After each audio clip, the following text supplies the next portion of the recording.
Orang yang ihsan pasti sudah iman, pasti sudah Islam. Orang yang iman pasti sudah Islam, belum tentu ihsan. Orang yang Islam belum tentu iman, belum tentu ihsan apalagi. Nah, ini salah satu contoh derajatnya. Nah, di sini mujahadah. Mujahadah itu kata beliau di atas muraqabah, tapi di bawah taslim. Gitu. Dalam hal usaha, bagaimana keseriusan kita, bagaimana kepasrahan kita, itu ada muraqabah, ada mujahadah, ada taslim. Muraqabah sudah lewat kita ya. Taslim ini yang paling tinggi. Nah, yang sedang kita bahas adalah muraqabah, mujahadah. Muraqabah sudah.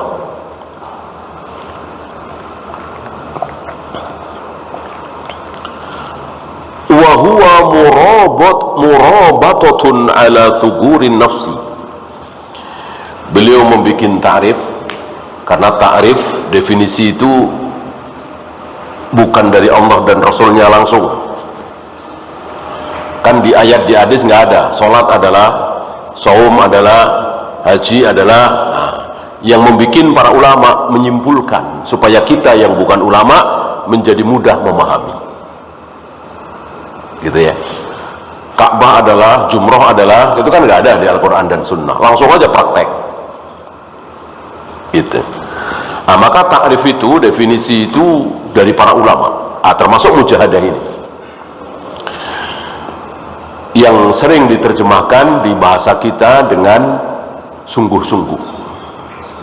Mungkin sudah cukup mewakili ya terjemahan sungguh-sungguh ini, mujahadah ini. Lengkapnya saya bacakan: murabatatun ala thugurin nafs. Jadi terus menjaga jangan sampai dirinya itu kecolongan. Dari apa? Dari syaitan, min tazinis syaitan. Gitu. Karena sering kali kita kecolongan. Zina enggak, minum khamr enggak, judi enggak, sholat enggak pernah ketinggalan, puasa Ramadan enggak pernah ketinggalan. Tapi jamaah sering ketinggalan. Nah, ini kecolongan nih. Tidak mujahadah gitu. Atau berjamaah tapi hampir selalu masbuk misalnya, ya kan? Seringnya masbuk daripada tidaknya. Nah, ini termasuk kecolongan. Belum sampai level mujahadah. Dan itu terus terjadi. Kecuali sekali dua kali, karena macet, karena ketiduran, karena sakit, karena ini itu, namanya orang hidup, ya kan? Jangankan kita, Nabi pernah masbuk. Bukan sahabat ya, Nabi masbuk pernah. Sepulang dari perang Tabuk, serombongan sudah sampai satu tempat, Rasul dengan satu sahabat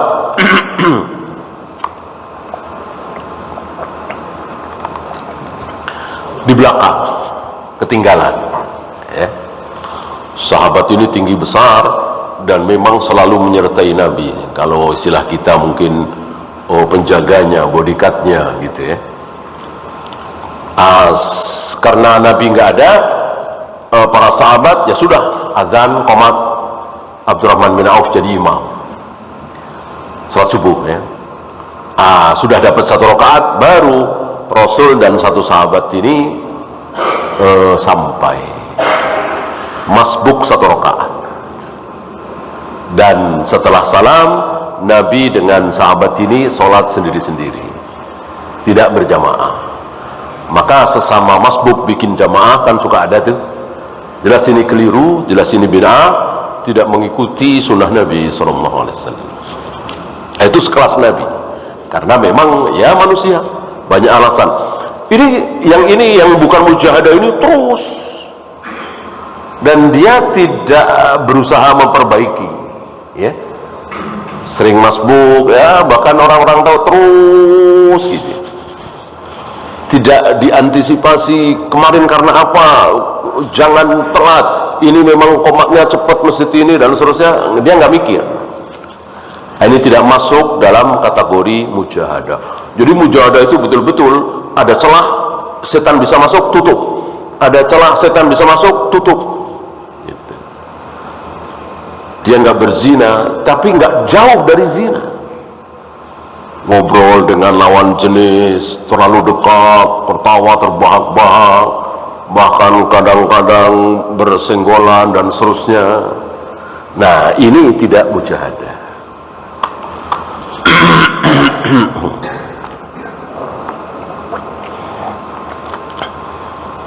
فَإِذَا رَآهَا تَتَكَاسَلَ أَوْ تَتَوَانِي عَنِ الْخَيْرِ فَإِنَّهُ يُجَاهِدُهَا. Maka setiap kali muncul rasa malas, ya namanya manusia ya, banyak godaan, ya setan di mana-mana. Dia bermujahadah, terus dilawan setannya, bersungguh-sungguh. Karena pasti ada. Pasti ya. Kita bukan malaikat, kita masih di dunia, di kiri kanan kita setan, maka rasa malas, rasa bosan pasti ada, tapi jangan dituruti ya. Terus mujahadah namanya. Wa yukrihuha mastata'a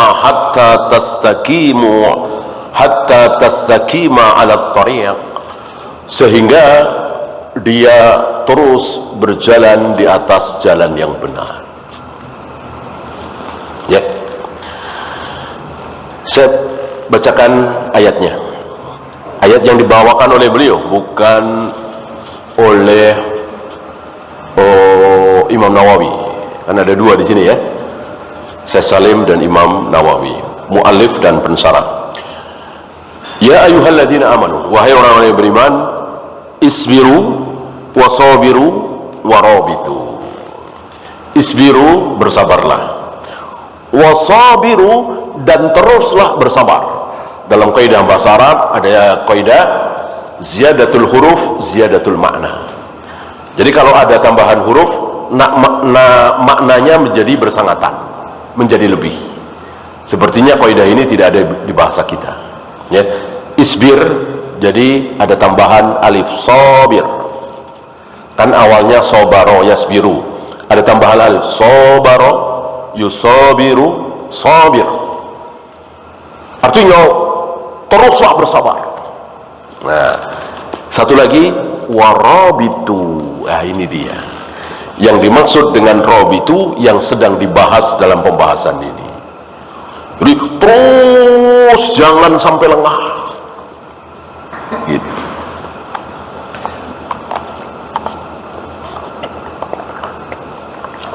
Tanpa rabitu, maka kesabaran itu akan sekali-sekali.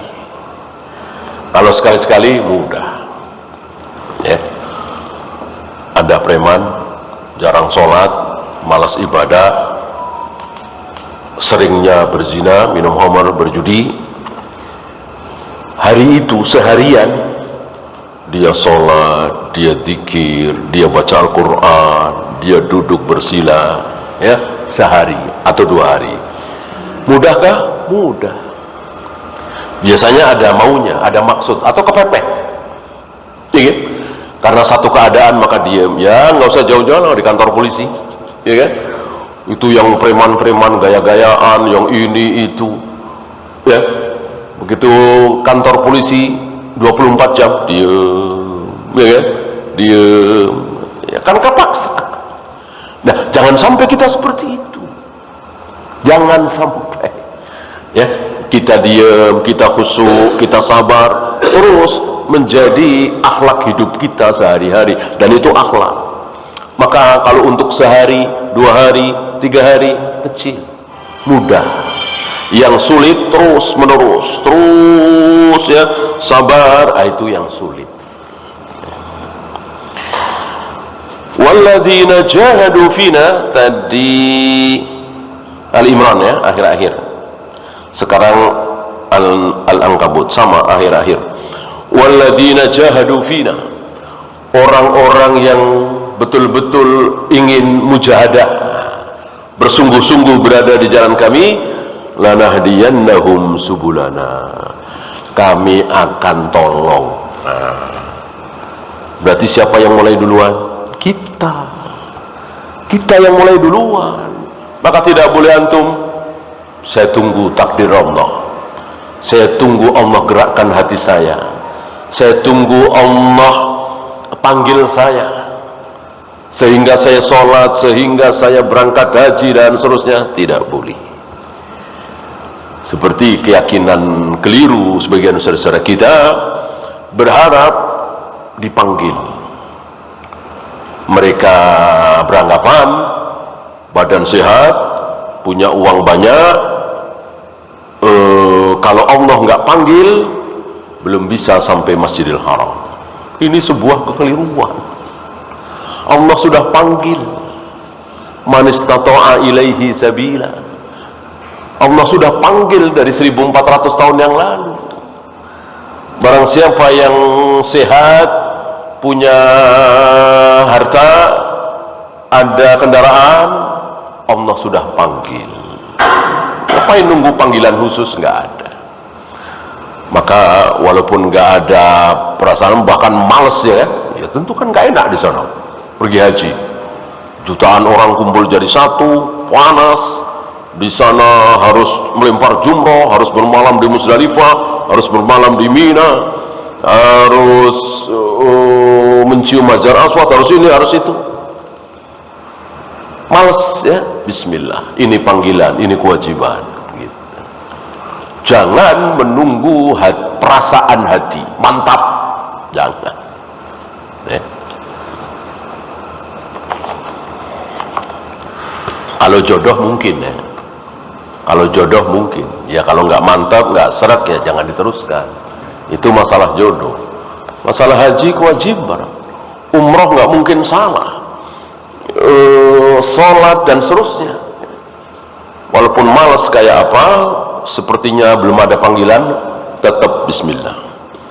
Nah, jika engkau lakukan itu, lanahdiyanahum subulanya, kami akan berikan jalan.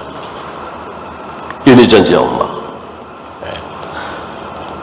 Nah, ini membantah firqah apa? Kalau antum masih ingat, ini membantah firqah Jabariyah. Nah, di antara 72 firqah aliran sesat itu ada yang bernama Jabariyah. Banyak ya, Mu'tazilah, Asy'ariyah, Khawarij, Maturidiyah, Rafidah, bahkan yang sudah ada yang keterlaluan, sudah menyimpang ya, mungkin sudah keluar dari 73 seperti Ahmadiyah, Nusairiyah, Bahaiyah. Nah, ada yang Jabariyah. Jabariyah itu berpendapat bahwa manusia itu seperti kapas yang diterbangkan angin.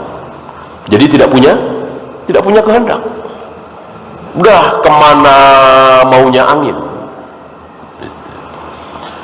Jadi kalau orang itu sholat, ya berarti dia sedang dipaksa oleh Allah untuk sholat, sudah ditakdirkan. Begitu pula kalau orang itu minum khamr, berarti dia sedang dipaksa oleh Allah untuk minum khamr, ditakdirkan seperti itu. Jelas ini kelompok yang sesat dan menyesatkan. Dan sebaliknya, bertentangan dengan itu apa? Qadariyah berpendapat bahwa Allah tidak tahu menahu. Apa yang akan dilakukan oleh bayi yang masih merah ini, nanti kalau dewasa, tua, mau sholat berapa kali, mau minum khamr berapa kali, mau jadi muslim apa kafir, mau jadi orang taat apa ahli maksiat, Allah lepas tangan, Allah nggak tahu menahu. Ini Qadariyah. Betul gak? Tentu tidak betul. Allah maha tahu, Allah tahu persis. Nah, Ahlus Sunnah berada di tengah-tengah. Rasul dan para sahabat berada di tengah-tengah antara Qadariyah dengan Jabariyah tadi. Artinya, yakin betul bahwa perbuatan manusia ini sudah diketahui oleh Allah, ditakdirkan oleh Allah, ditulis oleh Allah di Lauh Mahfuz, yakin betul. Tapi itu urusan Allah, bukan urusan kita. Urusan kita beramal gitu. Nah, ini yang sedang kita bahas. Walaupun kita yakin betul bahwa asar nanti kita akan sholat berjamaah atau tidak, masbuk atau tidak, Allah sudah tahu, sudah punya catatan. Tapi nggak usah kita bahas, nggak perlu kita bahas. Biarkan Allah saja yang tahu. Kita dalam posisi tidak tahu, maka kalau dengar azan, ya cepat-cepat ambil air wudhu. Kalau mungkin ngantuk, ya memang mau tidur istirahat, ya pasang alarm 5 menit, 7 menit sebelum adzan asar, dan seterusnya dan seterusnya.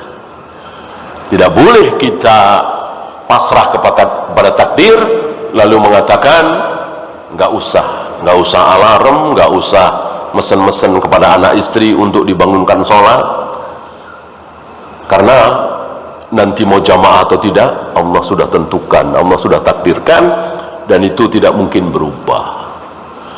Itu Jabariyah.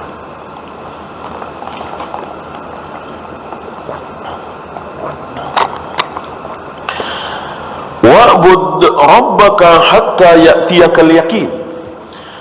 Sembahlah Rabbmu, sembahlah Allah sampai kamu yakin. Ada sebagian saudara-saudara kita yang salah faham dengan ayat ini. Mereka memahami bahwa menyembah Allah itu ada batasnya. Kapan? Yakin. Kalau kita sudah yakin tidak menyembah Allah, nggak apa-apa. Ini dalilnya. Wa'bud rabbaka hatta ya'tiyakal yaqin. Sembahlah Allah sampai kamu yakin. Betulkah? Salah. Gitu. Sembahlah Allah sampai kamu yakin. Yakin yang dimaksud adalah mati. Yakin yang dimaksud adalah mati. Mana dalil? Saya bacakan. Ma salakakum fi saqar. Para malaikat bertanya kepada orang-orang kafir. Orang-orang kafir ini ya. Ma salakakum fi saqar. Kenapa kalian sampai bisa masuk ke neraka Sakor ini? Qalu lam naku minal musallin. Nah, salah satu jawabannya ya, karena kami dulu tidak sholat. Padahal kafir itu. Yang jawab itu orang kafir. Dari sini kita tahu bahwa orang kafir, Buddha, Hindu, Konghucu dan seterusnya wajib sholat, wajib saum, wajib zakat, wajib haji. Ya. Walam naku nut'imul miskin, dan kami tidak memberi makan kepada orang-orang miskin padahal kami mampu. Wa kunna naqudu ma'al khaidin, kami berbincang-bincang dengan orang-orang yang berbuat dosa itu. Wa kunna nukadzibu biyaumiddin, dan dulu kami tidak percaya dengan adanya hari pembalasan. Berarti kan kafir, bukan muslim. Sampai kapan? Hatta atanal yakin, sampai yakin datang kepada kami. Maksudnya sampai mati. Tahulah kita dari ayat ini bahwa yang dimaksud dengan ayat tadi Al-Hijr, sembahlah Allah sampai kamu mati, sampai kamu yakin, yang dimaksud dengan yakin adalah mati. Ini perlunya memahami ayat dengan ayat lain, memahami ayat dengan hadis Nabi. Yang hadis Nabi saya bacakan. Saat Utsman bin Mad'un meninggal, bukan Utsman bin Affan ya. Utsman bin Affan meninggal, tentu Rasul sudah wafat. Ini Utsman bin Mad'un meninggal saat Rasulullah masih hidup. Nabi mengatakan, amma Utsman faqad ja'ahul yakin min rabbih. Utsman telah datang keyakinan dari Rabb-nya, dari Allah. Maksudnya sudah mati. Ya, maka sesatlah sebagian kaum muslimin yang mengatakan bahwa yakin itu sebuah tingkatan yang tinggi, di mana ketika seorang muslim sudah masuk ke tingkatan itu, sholat sudah tidak wajib, puasa sudah tidak wajib, homer sudah jadi halal. Nah, ada, maka orang-orang sufi itu sebagian ya, mereka ngobrol dari jam 11 siang sampai asar, ngobrol situ. Kapan sholat zuhurnya? Nah, jawabannya ini, orang yang sudah yakin maka sudah tidak wajib sholat lagi. Seandainya ada orang yang tidak wajib sholat lagi, tentu yang pertama kali siapa? Rasulullah Muhammad SAW. Beliau sampai dipapah oleh dua orang, Fudail bin Abbas dan Ali bin Abi Thalib. Kepala beliau ikat untuk mengurangi rasa pusing. Dibawa ke saf. Ini hari terakhir, ini sholat terakhir beliau. Para sahabat waktu itu sudah berjamaah diimami oleh Abu Bakar. Para sahabat hampir-hampir mau membatalkan sholatnya, saking senangnya melihat Rasulullah sudah sembuh. Kan 13 atau 14 hari beliau tidak ke masjid, sakit parah. Nah, hari itu keluar, nggak taunya itu sholat terakhir. Ya, banyak yang seperti itu, sakit dulu 12 hari, 11 hari, habis itu enteng, bisa ngomong, besoknya meninggal. Ada seperti salah satunya Nabi kita Muhammad SAW seperti itu. Sakit kira-kira 13 hari, nggak ke masjid, lalu hari ke-14 bisa ke masjid, tapi tidak jadi imam ya, imamnya tetap Abu Bakar. Nggak taunya itu sholat terakhir ya. Jika ada orang yang dengan derajat tertentu boleh meninggalkan sholat, tentu Rasulullah SAW. Keadaan Rasul justru seperti itu ya. Wallahu a'lam. Iya, ada pertanyaan? Silakan.